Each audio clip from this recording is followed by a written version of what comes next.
Nah, untuk itu saya akan mengambil sikap tidak hanya menonaktifkan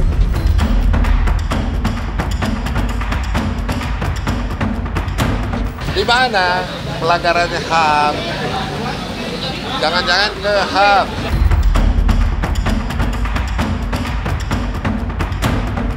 Kalau kita langsung minta supaya Menteri HAM, kalau memang tidak terkait dengan omongan dari si staf khusus ini, ya Menteri HAM harus memberhentikan.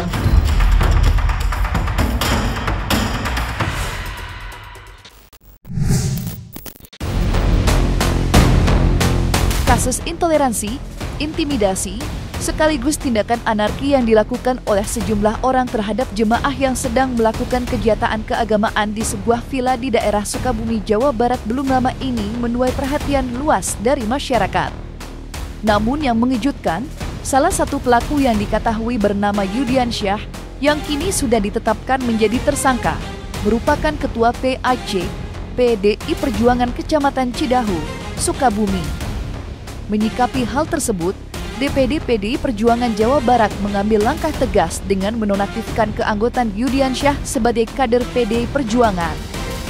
Tidak itu saja, Ketua PDIP Jawa Barat Ono Surono juga akan mengirimkan surat pemecatan terhadap Yudiansyah ke DPP PDI Perjuangan Jawa Barat.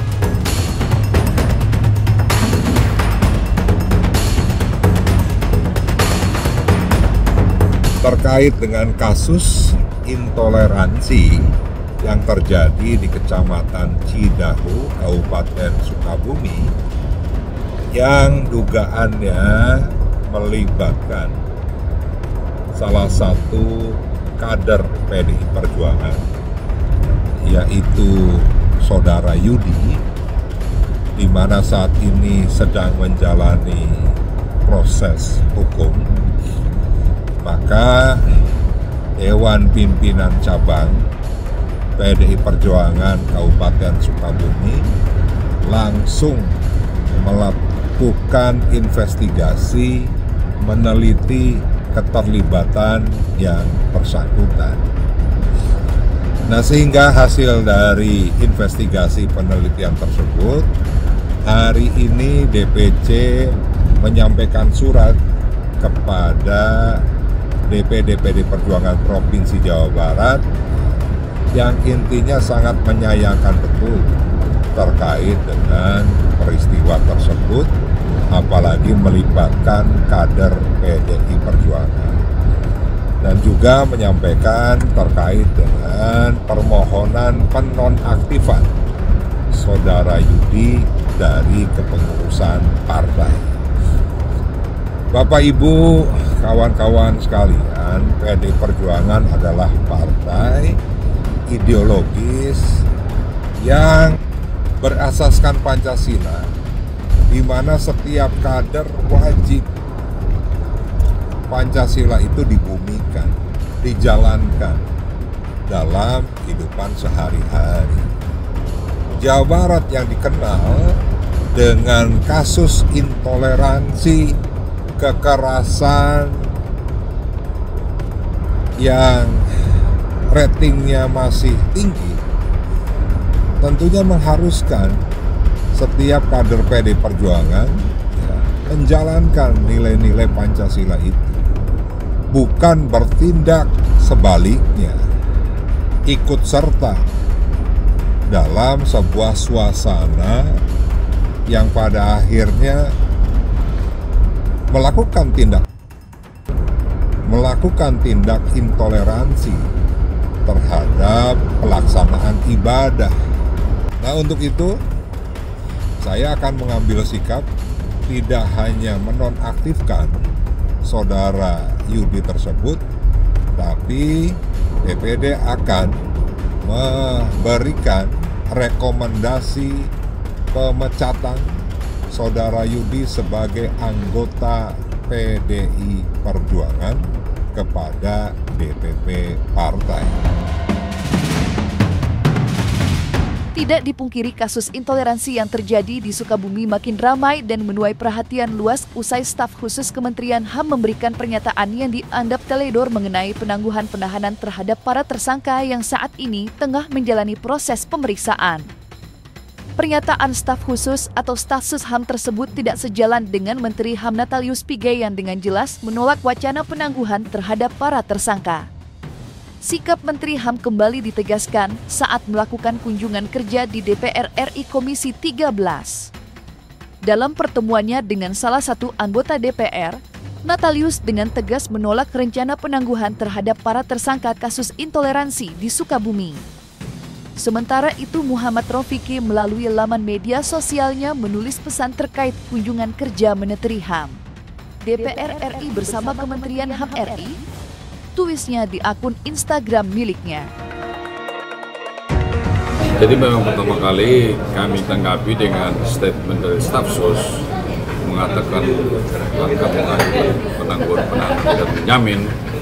Jadi kami melihat daripada kacamata tugas atau kewenangan dari Kementerian HAM, jadi kami minta sedapat mungkin tidak menjadi penjamin karena negara harus memihak pada korban. Disitulah fungsi, tugas dan kewenangan Kementerian HAM adalah bagaimana memastikan di Indonesia tidak adanya pelanggaran HAM, dan itu adalah niat mulia dari Pak Prabowo dengan menciptakan Menteri HAM, Hak Asasi Manusia di Kabinet Prabowo kali ini. Berarti niat Pak Presiden bagaimana melindungi segenap anak bangsa dan menjaga hak asasi manusia itu. Tetapi setelah ada statement dari Stafsus terus dibatalkan oleh Menteri HAM, dan itu kami apresiasi.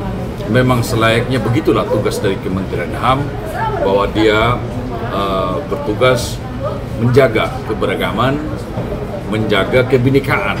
Tadi saya bertemu dengan Pak Menteri dan dia mengatakan hal itu tidak dilanjutkan karena itu statement dari Stafsus. Jadi kami apresiasi.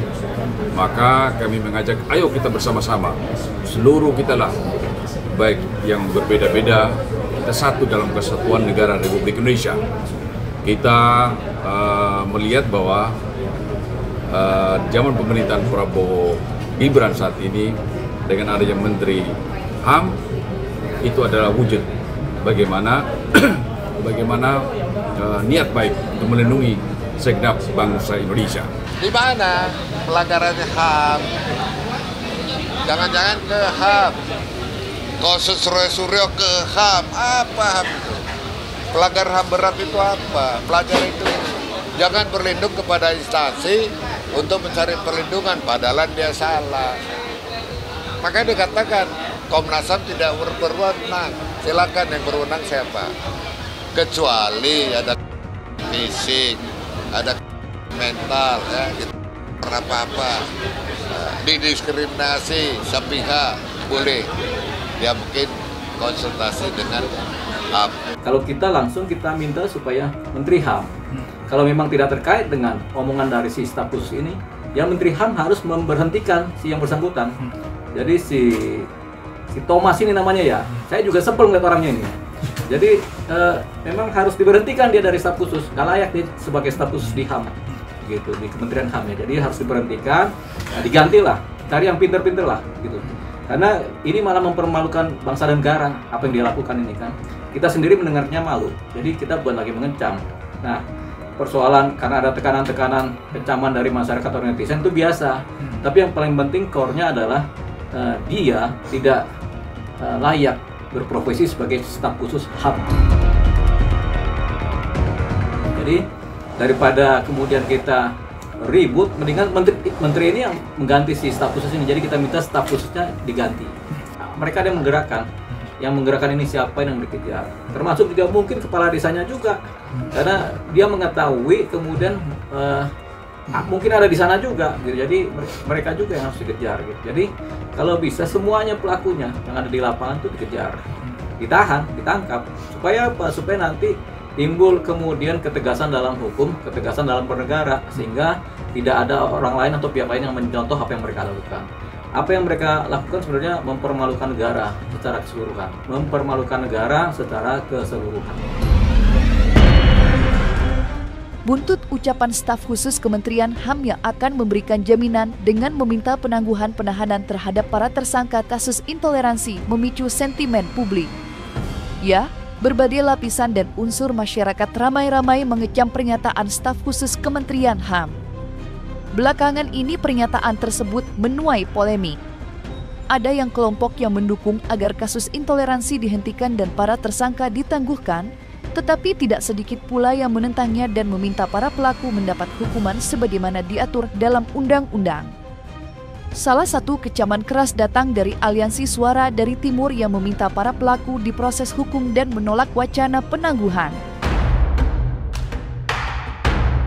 Jangan mudah terprovokasi, sing nyaah ka Sukabumi.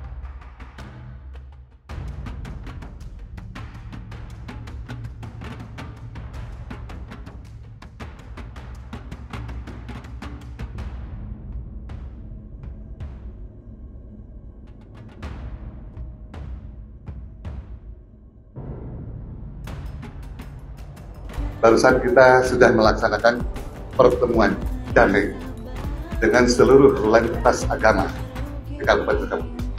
Insyaallah Sukabumi dan Cidahu damai.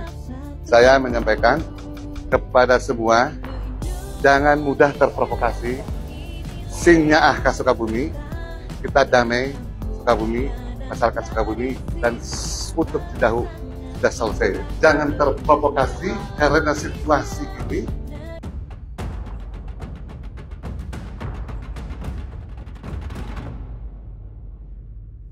Tadi kami sudah bertemu dengan perwakilan DPRD Provinsi yang diterima oleh 5 perwakilan daripada DPR, yang mana dari kelima perwakilan daerah Nusa Tenggara Timur ini sendiri mendukung aksi daripada aliansi ataupun forum Ormas NTT. Mereka juga mengutuk keras tindakan diskriminasi, intimidasi, dan juga penistaan yang dilakukan oleh oknum-oknum ataupun masyarakat yang ada di Cidahu, Sukabumi, Jawa Barat.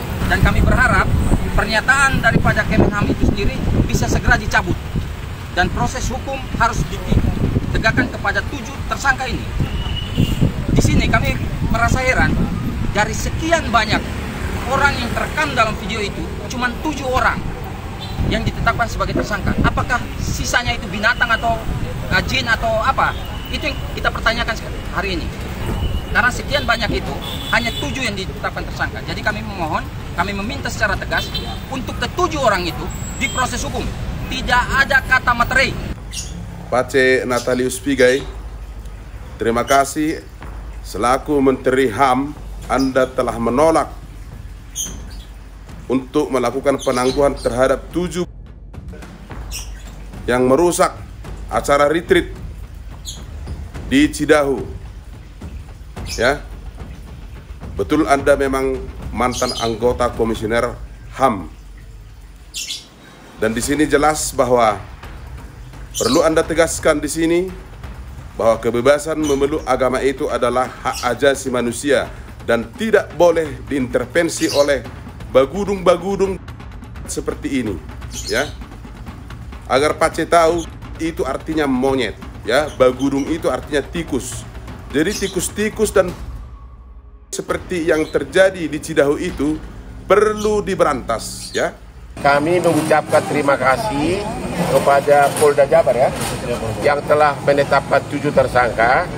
Kalau melihat dari video, sepertinya pelakunya bukan hanya 7, ya, pelakunya bukan hanya 7. Jadi tolong agar semua pelakunya juga dibikin tersangka. Kepada sahabat saya Gubernur Jawa Barat, KDM, terima kasih atas sumbangannya 100 juta dan atas perhatiannya kepada kejadian tersebut. Semua agama itu bagus. Tidak ada agama manapun yang mengajarkan kepada umatnya untuk berbuat tidak bagus. Hanya perilaku individu. Masalah kasus di villa itu, ya kita jangan lihat sudut pandang agama. Ya, lingkungan itu perlu, tetangga itu perlu. Kita ada musibah seperti di sini, ada apa-apa saya, yang nolong itu tetangga, bukan saudara jauh. 2 jam, 3 jam kemudian belum datang. Nah ini mereka di satu villa mengadakan kegiatan ya, yang mungkin belum ada izin, ya, belum bikin onar. Nah ini warga mungkin sudah bersatu ya, menggerebek tempat itu. Wajar ingin tahu, menanyakan perizinan. Yang buaya lah, kepala RT lah, lurah lah, ya lingkungan lah, apa, kasih tahu. Kalau memang ada tiket, baik. Jadi jangan agama didomplengin untuk bahasanya intoleransi kan. Ya. Jangan menimbulkan masalah, apalagi buah agama. Saya tidak setuju. Jadi siapapun, agama manapun ya, agama itu mengajar kepada umatnya itu tidak ada yang salah. Jangan dimanfaatkan, apalagi dibawa-bawa ke publik. Ini bisa sara loh antar agama. Nah ini perlunya tokoh agama, tokoh masyarakat setempat sebelum membias kemana-mana, sebelum viral banyak mendukung, banyak tidak mendukung, banyak setuju, banyak tidak setuju. Inilah sama-sama tanggung jawab kita sebagai warga negara. Disebut sebagai SKB 3 menteri kan, jadi itu penting juga begitu. Karena begini, beribadah kepada Tuhan itu sebenarnya nggak memerlukan izin. Beribadah kepada Tuhan itu nggak memerlukan izin, karena setiap ibadah kepada Tuhan itu pasti arahnya kebaikan. Nggak ada ibadah kepada Tuhan kemudian arahnya ke kejahatan kan, jadi nggak memerlukan izin. Itulah yang harus diperhatikan. Jadi apa yang mereka lakukan bisa memicu perpecahan di negara kita. Pada dasarnya kasus intoleransi itu adalah hal-hal yang sebetulnya tidak harusnya terjadi gitu loh, karena kita harus ingat bahwa Indonesia ini adalah negara hukum. Jadi tidak boleh siapapun atau masyarakat manapun mengatasnamakan apapun, itu tidak boleh melakukan tindakan semena-mena yang melanggar hukum. Jadi tindakan pembubaran ibadah ya, terutama yang terjadi di Sukabumi ya, itu sebetulnya termasuk dalam tindakan yang melanggar hukum. Jadi seperti yang kita ketahui bahwa Undang-Undang Dasar terutama pasal 28 ya, itu menjamin kebebasan beragama lah, kebebasan menjalankan kebebasan menjalankan ibadah agamanya. Jadi tidak boleh seseorang atau kelompok manapun melarang-larang atau mengganggu atau menghalang-halangi orang lain untuk melakukan ibadahnya gitu loh. Dan juga sepengetahuan saya itu juga diatur, kalau saya nggak salah itu diatur di dalam pasal 175 KUHP yang mengatakan bahwa itu ada larangan orang itu tidak boleh melarang orang lain untuk melakukan ibadahnya atau kepercayaannya gitu, menjalankan kepercayaan atau agamanya gitu.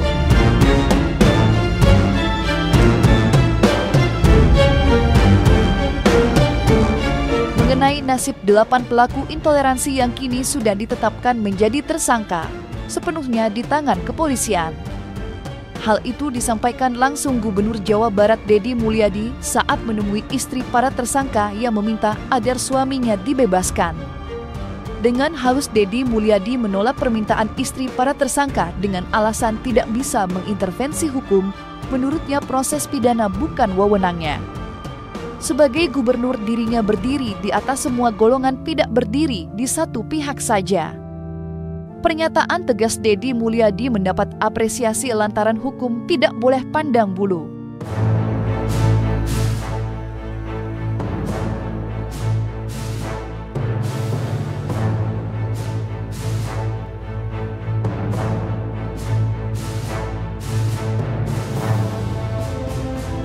Kan saya gubernur tidak bisa mengintervensi urusan hukum. Nanti yang urusnya Bapak. Tetapi saya sebagai gubernur itu kan berdirinya di atas semua, tidak berdiri di salah satu, gitu loh. Di atas semua, artinya ada peristiwa, ya proses hukumnya berjalan melalui Polres, yaitu silakan, gitu kan. Nah, saya tidak bisa mengintervensi.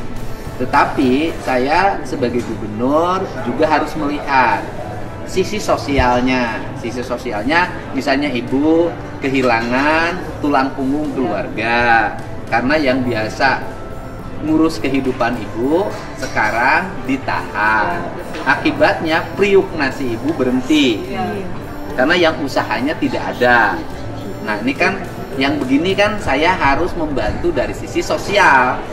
meringankan problem keluarga yang ditinggalkan. Hukumnya biar bapak yang beracaranya. Tapi saya mohon sama bapak yang mengharapkan saya itu bapak yang bisa mengeluarkan anak saya. Nggak bisa, kalau saya ngeluarin nggak bisa.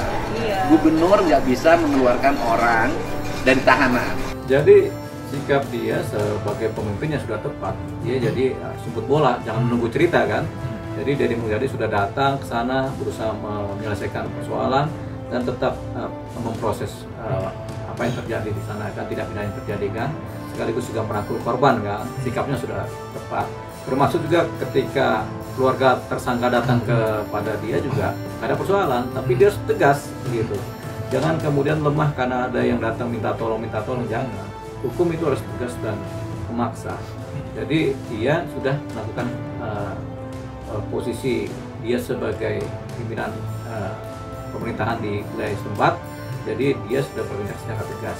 Pantas saja banyak yang mengecam. Kita ini negara makin lama makin maju, makin modern, kemudian makin demokratis, begitu. Kemudian nilai-nilai norma hak asasi manusia makin tinggi. Kita masuk ke dalam negara yang kemudian mulai beradab, lebih beradab dan akan kedepannya sangat beradab. Jadi nggak ada lagi yang seperti ini timbul, begitu. Nah kalau ini timbul, ini adalah kemunduran. Nah karena kemunduran tentunya banyak yang mengecam. DPR mengecam, praktisi mengecam, masyarakat mengecam, hampir semua agama mengecam perilaku seperti ini.